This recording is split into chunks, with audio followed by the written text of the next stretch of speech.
impeachments to inaugurations, if it's a political story, we are on the scene. The race for the White House is heating up. Kamala, you're fired! I say, bring it on. If it's breaking news, we're live with the latest coverage. From the White House, the State Department, and Capitol Hill. We know the issues, but above all, we know the players to bring you the latest in-depth analysis on all the key stories that we're covering. I'm Eric Ham. Join me from Washington here on Firstpost America.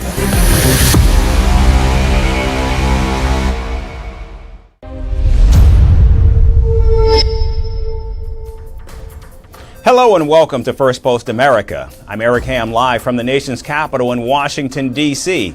A busy show on tap today with new developments shaping the Middle East, Europe, and of course the United States. But first, let's get you caught up on the latest headlines. Australia signs a deal with the United Kingdom and the United States to exchange nuclear secrets and materials. The agreement binds the three-member security group, also known as AUKUS, to ensure the sharing of technology for nuclear submarines. Venezuela's opposition calls for a nationwide protest against Nicolas Maduro on the 17th of August. This comes after the Latin American nation's Supreme Court says it will deliver its verdict on the contentious July 28th presidential election this week. Tech billionaire Elon Musk to interview former President Donald Trump tonight. Last month, the controversial mogul officially endorsed the Republicans' candidacy on the same day that Donald Trump survived an assassination attempt at a rally in Pennsylvania. Greece evacuates thousands of residents from Athens due to wildfires. Firefighters have been battling at least 40 fires around the capital city, with flames leaping as high as 80 feet. And South Korea deploys sniffer dogs at its Incheon International Airport to screen for bed bugs entering the country as athletes, coaches, and fans return from Paris. This comes in the wake of the Paris Games organizers reporting a bed bug outbreak in the Olympic Village.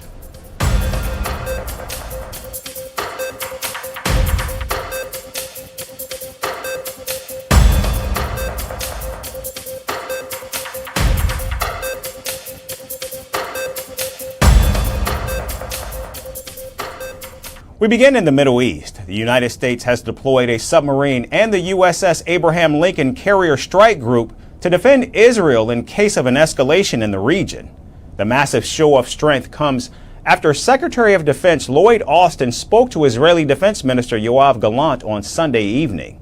During their phone call, Defense Minister Gallant told Secretary Austin that Israel had gained credible intelligence indicating that Iran could launch an attack on Israel before the 15th of August. Now, this is notable because the truce talks between Hamas and Israel are scheduled for that very day. And Hamas is already indicating that it would in fact agree to the ceasefire plan proposed by President Joe Biden. However, Israel has warned that any attack from Tehran before the 15th of this month would lead to an immediate termination of scheduled peace talks. We hear these messages from the direction of Iran, and we hear these messages from the direction of Hezbollah.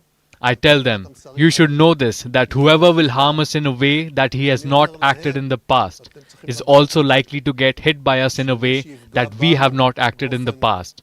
And the IDF has a significant and strong capability.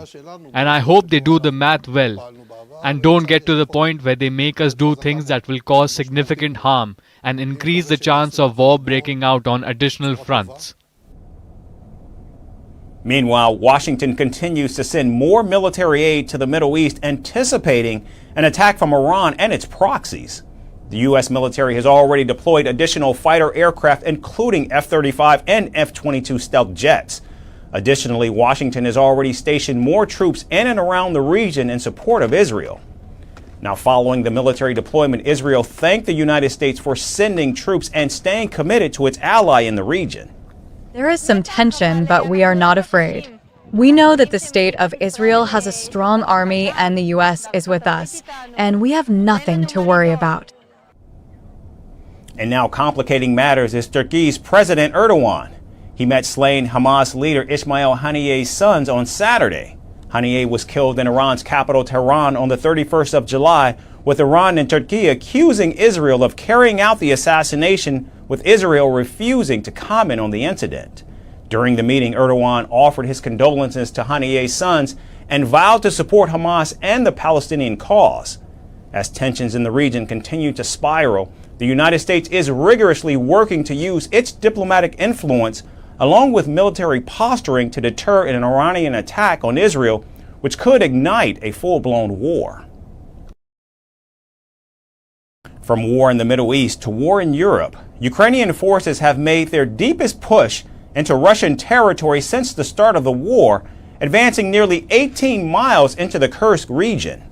This distance marks the farthest any Ukrainian force has penetrated into Russia since the conflict began in February of 2022. The surprise assault, launched last week, has caught Moscow off guard, forcing Russia to mobilize additional reserves, tanks, drones, and artillery in a bid to repel the attack. Senior Ukrainian military officials revealed that thousands of their soldiers are now involved in the operation, and this incursion has shown the wide open cracks in Russia's border defenses. A Ukrainian defense source said, quote, "Putin is humiliated. We've embarrassed Russia once again. We have shown to the Russian people that their czar cannot protect them," end quote. Late on Saturday night, President Vladimir Zelensky broke his silence on the Ukrainian incursion into Russia. Even though the Ukrainian president did not mention Kursk directly, he thanked his soldiers for their courage in taking the fight to the aggressors. Today, I received several reports from Commander-in-Chief Syrskyi regarding the front lines and our actions to push the war onto the aggressor's territory. I am grateful to every unit of defense forces ensuring that. Ukraine is proving that it can indeed restore justice and ensure the necessary pressure on the aggressor. In another address, President Zelensky said that Russia had launched nearly 2,000 cross-border strikes from the Kursk region over the summer, and it was now time for Moscow to witness a fair response. Beginning of this summer, and only from the Kursk region, our Sumy region suffered almost 2,000 strikes. Artillery, mortars, drones. We also monitor every missile strike, and each such strike deserves a fair response. The operation has also seen Ukrainian special forces conducting drone attacks deep within Russia, hitting military targets, including a crucial airfield. Additionally, an amphibious raid by Ukrainian forces in the Black Sea has further strained Russian defenses.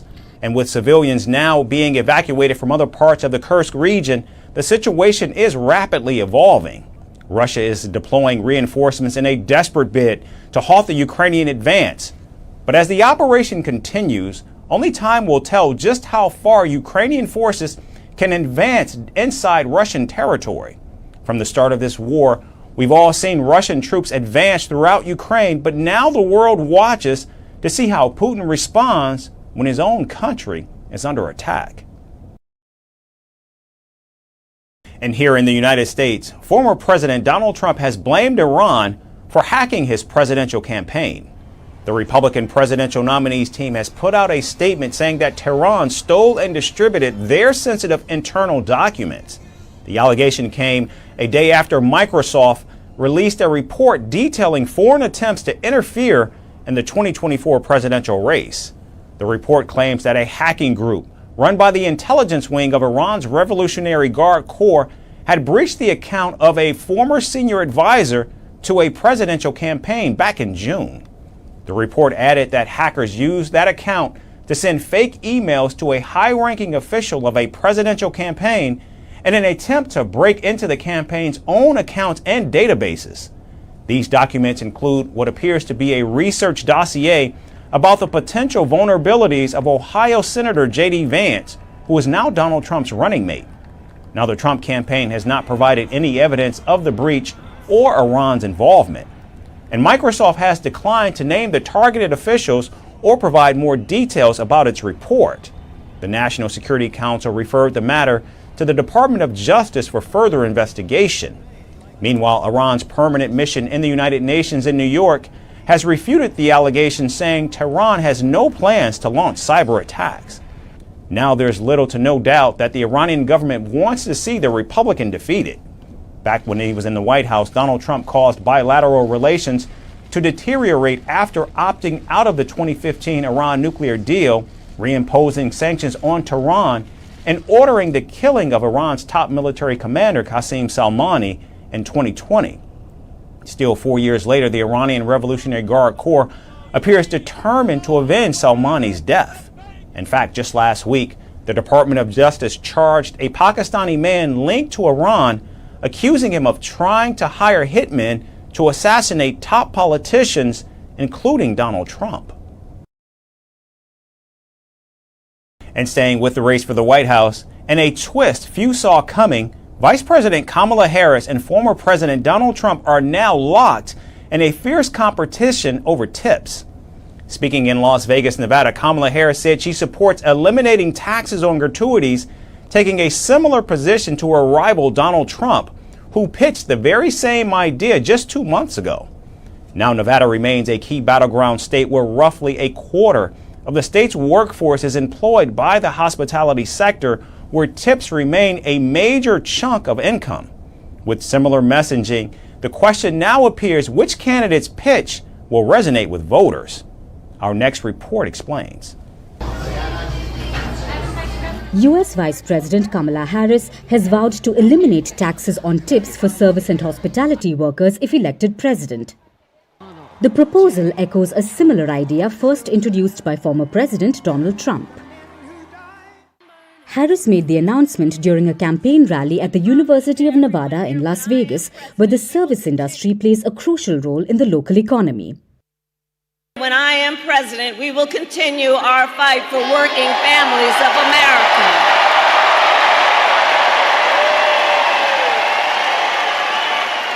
Including to raise the minimum wage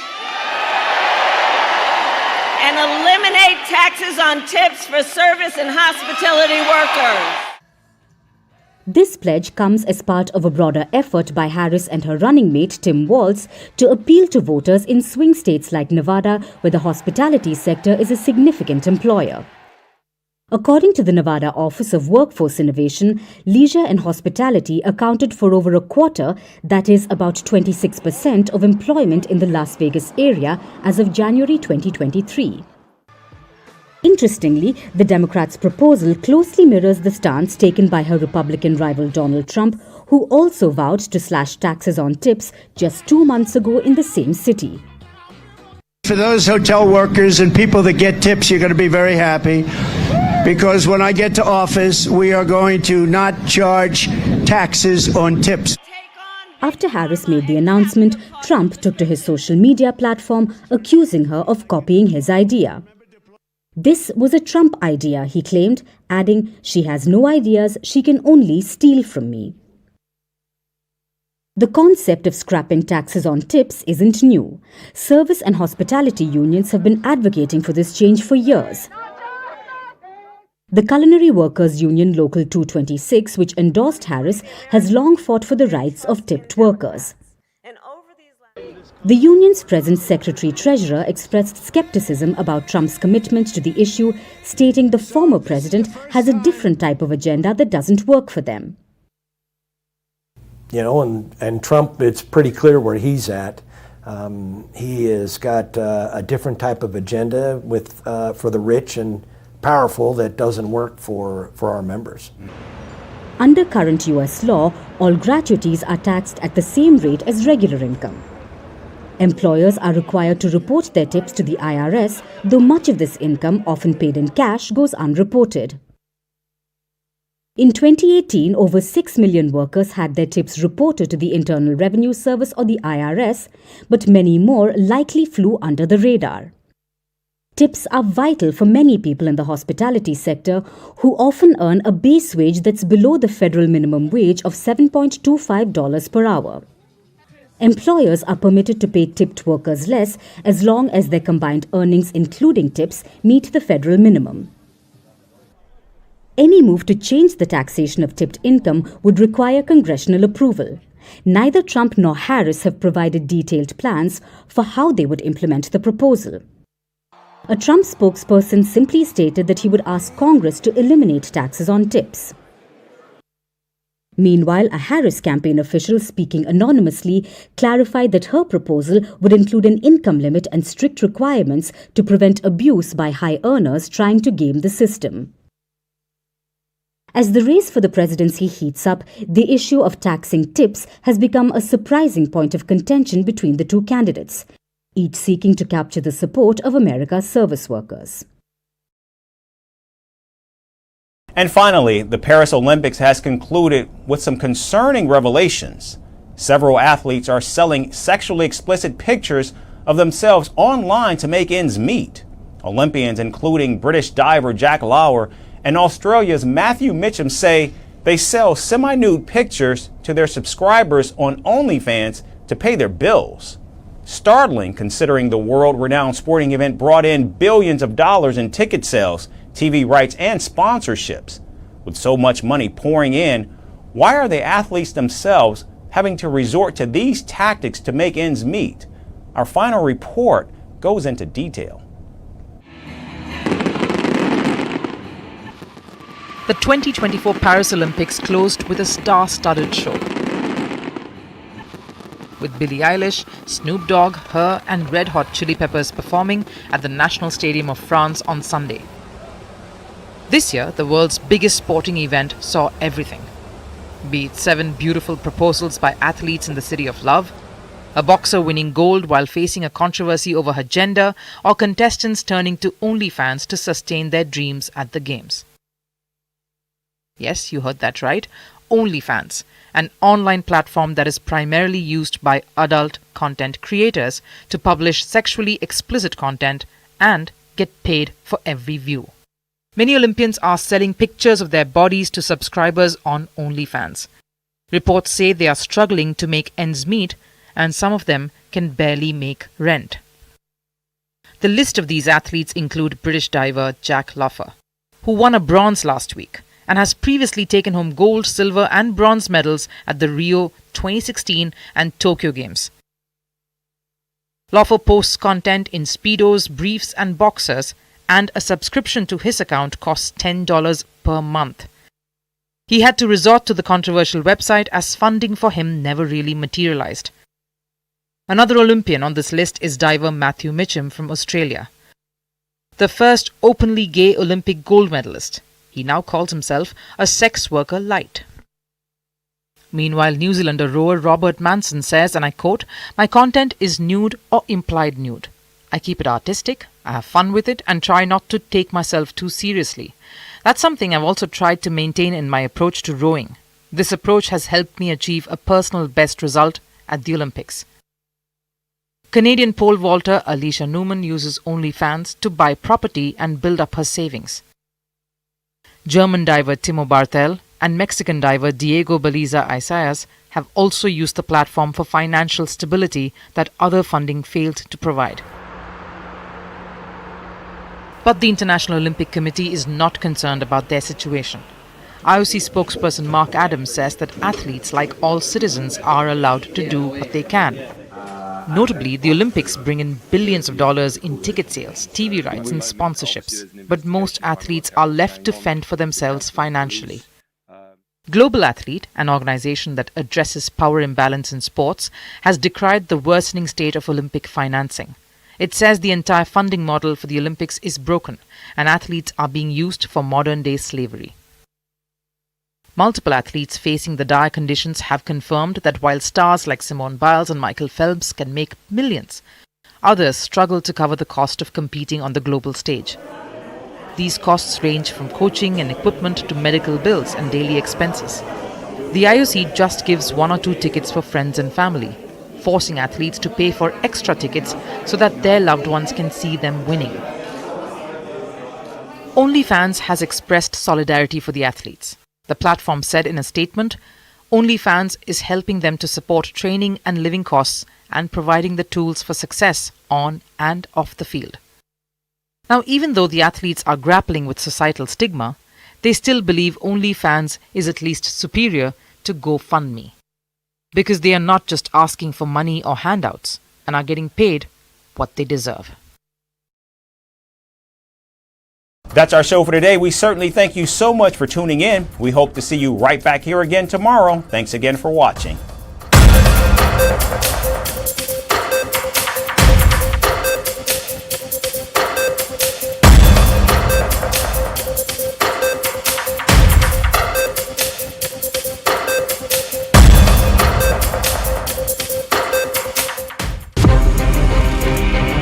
From impeachments to inaugurations, if it's a political story, we are on the scene. The race for the White House is heating up.